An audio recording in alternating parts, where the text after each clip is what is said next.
A great example of texture is sandpaper. Not in that it feels rough, but rather if you look at the surface, it's made of millions of tiny particles that can be oriented in a wide variety of ways. They could be randomly oriented, lying flat on the paper but random in rotation, or perfectly in alignment. The performance of sandpaper is dependent on this. If the flat sides are parallel to the surface, very little sanding can be accomplished. The orientation of crystals is what's measured in a texture experiment. In order to measure the texture of a material, X-ray diffraction is used. X-ray diffraction is a technique sensitive to the atomic distances in a material. In a texture experiment, the instrument is locked onto a single atomic spacing. Then the sample is rotated and tilted with the intensity of the emitted signal proportional to the number of crystallites oriented in each direction. Tilt can be accomplished by tilting the sample to the side, called side inclination, or by offsetting the incident and diffracted beam, called isoinclination. In the case of the strongest orientation, we can imagine every particle being in perfect alignment. If we project the surface normal of the crystals to a hemisphere surrounding the paper, we would see sharp spots positioned on the surface. Looking down on this hemisphere shows a radial map with sharp spots. It may also be useful to look at the face diagonal of the cube-shaped crystals. In this case, we also see a spot pattern, but the spots are located at different locations. And as a final example, we could look at the body diagonal in a similar fashion. In all cases, we see a spot pattern emerge with very sharp orientation. If we now perform a similar analysis on another piece of sandpaper where all the crystals are pointing straight up but they are randomly rotated, we see a slightly different pattern emerge.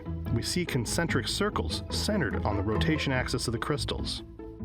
One last example to look at is one where the crystals are completely randomly oriented.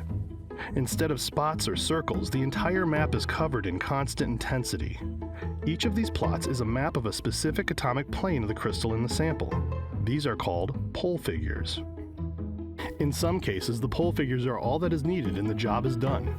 In other cases, a single orientation model which takes into account the three independent pole figures is needed. There are many ways to model the crystalline components of a texture, including modeling an actual physical texture or using a series of mathematical equations. The end result is a single sample model which explains the measured pole figures.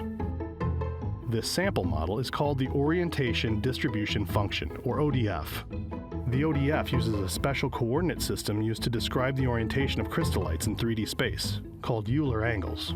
Euler coordinates have three values: phi1, phi, and phi2. The ODF is often imaged as a box shape, with the length of sides depending on crystal symmetry.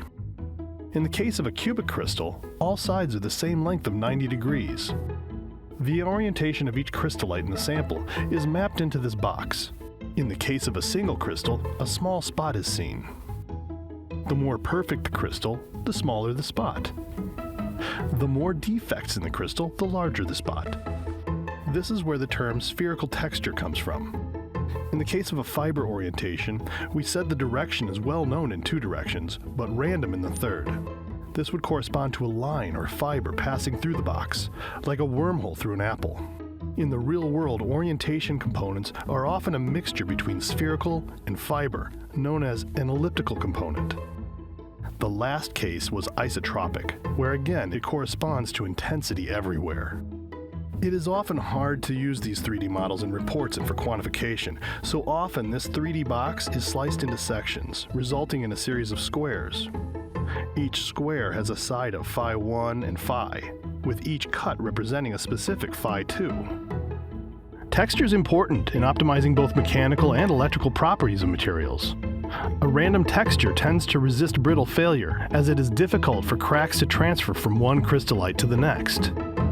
On the other hand, the properties of a material, whether electrical or mechanical, are optimal in one crystallographic direction, allowing components to be pushed to new limits. Understanding the orientation of a material and the effects of processing steps on that orientation is important to unlocking its full potential.